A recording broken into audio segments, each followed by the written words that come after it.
ആലപ്പുഴയിൽ ഏറ്റവും ശ്രദ്ധേയമായ എന്നാൽ വാശിയേറിയ ഒരു തെരഞ്ഞെടുപ്പ് നടന്ന മണ്ഡലമായിരുന്നു കായംകുളം. ഒരുപക്ഷെ എം ലിജു എന്ന രാഷ്ട്രീയ പ്രവർത്തകനെ നമുക്ക് എല്ലാവർക്കും നേരത്തെ തന്നെ അറിയാവുന്നതാണ്. പലപ്പോഴും ഒരു ജെന്റിൽമാൻ രാഷ്ട്രീയക്കാരെന്നാണ് എം ലിജുവിനെ അറിയപ്പെടുന്നത്. പക്ഷേ അദ്ദേഹം തെരഞ്ഞെടുപ്പുകൾ പരാജയപ്പെടാതെ പോകുന്നത് നമ്മൾ കണ്ടു, പരാജയപ്പെട്ടു പോകുന്നത് നമ്മൾ കണ്ടു. അതിനുശേഷം വിതുമ്പലോടുകൂടി ഒരു പ്രാവശ്യം ഈ കായംകുളത്ത് ഇത്തവണ വോട്ട് അഭ്യർത്ഥിക്കുന്നതൊക്കെ നമ്മൾ കണ്ടു, വിവാദങ്ങളിലൂടെ കടന്നു പോകുന്നതൊക്കെ കണ്ടു. എന്നാലും ഏറ്റവും ഒടുവിൽ ഇത്രയും 30 വർഷം നീണ്ട അല്ലേ രാഷ്ട്രീയ പ്രവർത്തന ജീവിതത്തിനിടയിൽ കൺഗ്രാജുലേഷൻസ്.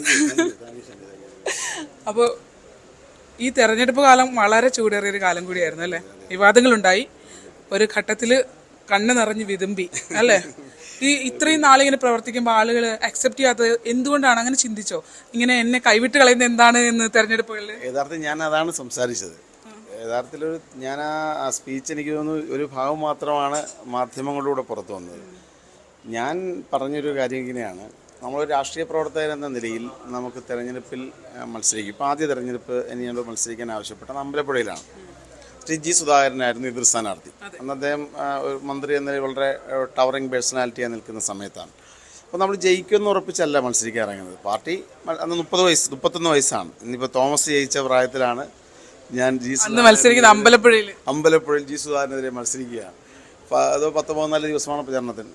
ജയിക്കുമെന്ന് ഉറപ്പിച്ചല്ല, പാർട്ടി പറഞ്ഞൊരു കാര്യത്തിൽ മത്സരിച്ചു. അപ്പോൾ ഞാൻ സ്വാഭാവികമായി തെരഞ്ഞെടുപ്പ് കഴിഞ്ഞപ്പോൾ ഞാൻ അതിനെ കണക്കാക്കിയത് കുറേ നമ്മൾ അനുഭവങ്ങൾ, പാഠങ്ങളാണ്, നമുക്ക് മുന്നോട്ട് പോകാനുള്ളൊരു യാത്രയിൽ അത് ഗുണം ചെയ്യും.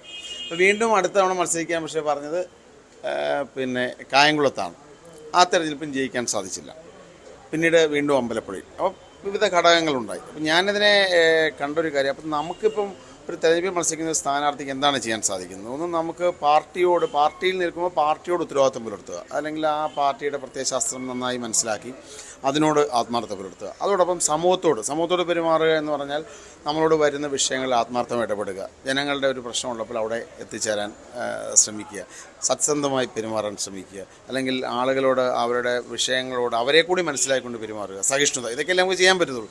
ഇത് ഞാൻ പരമാവധി ചെയ്യാൻ ശ്രമിച്ചിട്ടും ഇതൊക്കെ ചെയ്യാൻ എല്ലാം പെർഫെക്റ്റ് ആണെന്ന് നമുക്ക് പറയാൻ പറ്റില്ല. സ്വാഭാവികമായിട്ടും നമ്മൾ എടുക്കുന്ന തീരുമാനങ്ങളെല്ലാം ശരിയാവണമെന്നില്ല. നമ്മൾ ഇടപെടുന്ന മനുഷ്യരോട് ഇടപെടുന്ന എല്ലാ കാര്യങ്ങളും പൂർണ്ണമായി പെർഫെക്റ്റ് ആവണമെന്നില്ല, അവരെ നമ്മൾ മനസ്സിലാക്കണമെന്നില്ല. പക്ഷെ നമ്മൾ ഞാൻ ശ്രമിച്ചിട്ടുണ്ട്, എന്നിട്ടും വിജയിക്കാൻ സാധിക്കും. ഇനി ഞാൻ എന്താണ് ചെയ്യേണ്ടത് എന്ന രീതിയിൽ, അല്ലെങ്കിൽ എന്താണ് എൻ്റെ പ്രശ്നം, അല്ലെങ്കിൽ എങ്ങനെ നമുക്ക് മുന്നോട്ട് പോകാൻ സാധിക്കുമെന്നുള്ളൊരു ചിന്ത വെച്ചാണ് യഥാർത്ഥം ഞാൻ സംസാരിച്ചത്. ഇതെല്ലാം കൂടെ ചിന്തിച്ചുകൊണ്ടാണ് കുറച്ച് വികാരാധീനം. കായംകുളത്തെ സീക്രട്ട് എന്തായിരുന്നു ആ ലെസൺ? അവിടുന്ന് ഇവിടുന്ന് ഒക്കെ തോറ്റ് പഠിച്ച് വന്ന അവസാനം ജയിച്ചു കയറി. സീക്രട്ടാണ് തെരഞ്ഞെടുപ്പ് പരാജയങ്ങൾ. അത് എനിക്ക് തോന്നുന്നു, പരാജയങ്ങൾ എന്നത് ഒരു വ്യക്തിക്കും ഒരു രാഷ്ട്രീയ പ്രവർത്തനം നിരവധി പാഠങ്ങൾ നൽകുന്നുണ്ട്.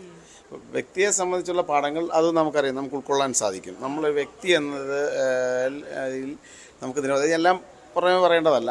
രാഷ്ട്രീയ പ്രവർത്തകൻ എന്ന നിലയിലും നമുക്ക് കുറേ പാഠങ്ങൾ നൽകുന്നുണ്ട്. അപ്പോൾ തീർച്ചയായിട്ടും കായംകുളത്ത് മത്സരിക്കാൻ വന്നപ്പോൾ എനിക്ക് ഈ പരാജയങ്ങളുടെ പാഠങ്ങൾ കുറേ ഗുണങ്ങൾ ചെയ്തിട്ടുണ്ട്. പക്ഷേ കായംകുളത്തെത്തിയ എം ലിജു എല്ലാ തലത്തിലും പാകമായ ഒരാളായിരുന്നു അല്ലേ. കാരണം ഒരു രാഷ്ട്രീയ പ്രവർത്തനം സംബന്ധിച്ച് പാർലമെന്ററി രാഷ്ട്രീയം നോക്കണം.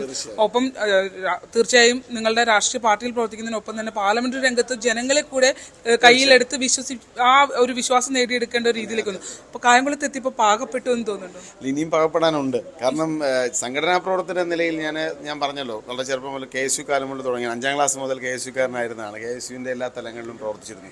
സംസ്ഥാന general secretary, vice president, youth കോൺഗ്രസിൽ സംസ്ഥാന general secretary, president, vice president, ദേശീയ KPCCയുടെ എല്ലാ തലങ്ങളിലും, DCC പ്രസിഡന്റ്, KPCCയുടെ സംഘടനാ ജനറൽ. അപ്പോൾ സംഘടനാ തലത്തിൽ നിരവധി അനുഭവ സമ്പത്ത് ഉണ്ടെങ്കിലും നേരത്തെ പറഞ്ഞതുപോലെ ഒരു ജനപ്രതിനിധി എന്ന നിലയിൽ ഞാൻ ആദ്യമായിട്ടാണ് കോളേജ് യൂണിയൻ തെരഞ്ഞെടുപ്പുകളിലൊക്കെ യൂണിവേഴ്സിറ്റി യൂണിയൻ കൗൺസിലറായിട്ടും സെനറ്റ് മെമ്പറായും മാജിസ്ട്രേറ്ററായിട്ടും ഒക്കെ ജയിച്ചിട്ടുണ്ടെങ്കിലും ജനപ്രതിനിധി എന്ന നിലയിൽ ആദ്യമായി തന്നെയാണ്. അപ്പോൾ സ്വാഭാവികമായിട്ടും ഈ കായംകുളത്തൊരു ജനപ്രതിനിധി എന്ന രീതിയിൽ വിളിക്കുന്ന പ്രവർത്തനവും കൂടുതൽ ജീവിതത്തിൽ അനുഭവ സമ്പത്തുകൾ നൽകുമെന്നാണ് ഞാൻ കരുതുന്നത്. ഞാൻ അതുകൊണ്ട് തന്നെ നിരവധി ആളുകളോട് സംസാരിക്കുന്നുണ്ട്. വളരെ പ്രഗത്ഭരായ നിയമസഭാ സാമാജികരോടും ഒക്കെ വ്യക്തിപരമായി സംസാരിക്കുന്നുണ്ട്. മത്സരിക്കാൻ പോകുന്നവരെ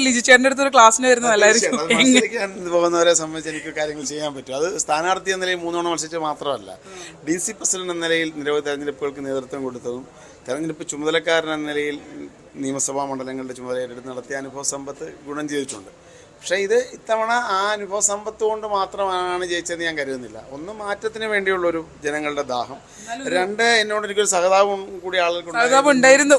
എല്ലാവരും അന്വേഷിക്കുന്നുണ്ടായിരുന്നു എം ലിജുവിന്റെ അവസ്ഥ എന്താണ്. അത് ഇവിടുന്ന് മാത്രമല്ല, കേരളം മുഴുവനുള്ള നിരവധി മന്യ രാഷ്ട്രീയ പ്രവർത്തകർ, മാധ്യമ ഇത്തവണ ഒന്ന് ജയിക്കണമെന്ന് ഞങ്ങൾ ആഗ്രഹിക്കുന്നുണ്ട്. ഞാൻ നിങ്ങളുടെ പാർട്ടിക്കാരനല്ലെന്ന് പറഞ്ഞ എത്രയോ ആളുകൾ, എത്രയോ അമ്മമാരൊക്കെ തന്നെ ഞങ്ങൾ നേർച്ചയുണ്ട് എന്ന് പറഞ്ഞു.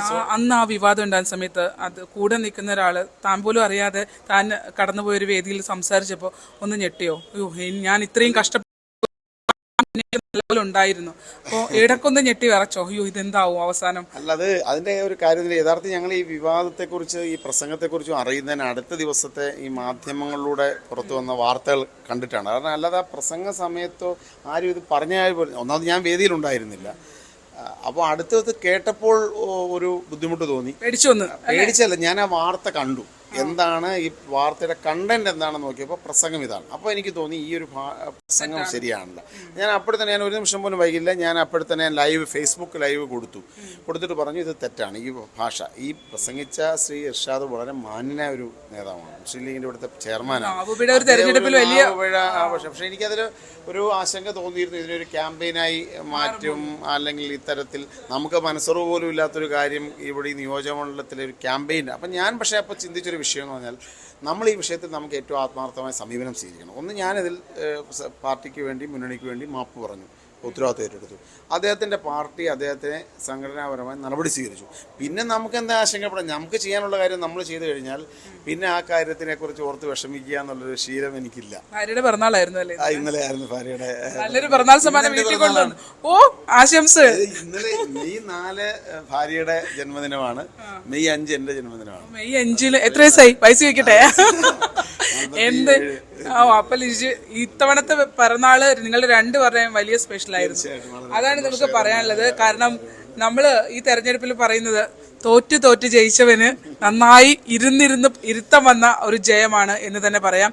ഒരുപക്ഷെ ഒരു അറ്റപ്പറ്റുള്ള ഒരു ജയമൊന്നും അല്ലായിരുന്നു, മറിച്ച് 16,000-ൽ പരം വോട്ടുകളുടെ ഭൂരിപക്ഷത്തിൽ എം ലിജു ജയിച്ചിരിക്കുന്നു. നമ്മള് മാധ്യമ പ്രവർത്തകരുടെ TV ചാനൽ ചർച്ചകളിൽ നിന്നൊക്കെ മാറി നിയമസഭയിൽ ഇനി ആ ശബ്ദം ഉയരുന്നു എന്നുള്ളതാണ്. എന്തായാലും വലിയ വിവാദങ്ങൾക്കും ഒപ്പം തന്നെ കണ്ണീരും ഒക്കെ വീണ, രണ്ടുപേരുടെയും കണ്ണീരൊക്കെ വീണ കായംകുളത്തിന്റെ മണ്ണിൽ ഇത്തവണ എം ലിജു നിരവധി തോൽവികൾക്ക് ശേഷം ആശ്വാസകരമായ നിറപുഞ്ചിരിയോടെ നിൽക്കുകയാണ്. കായംകുളത്തു നിന്നും ശരണ്യ സ്നേഹജൻ, ന്യൂസ് 18. കൂടുതൽ വാർത്തകൾക്ക് news 18 Keralam YouTube channel subscribe ചെയ്യുക.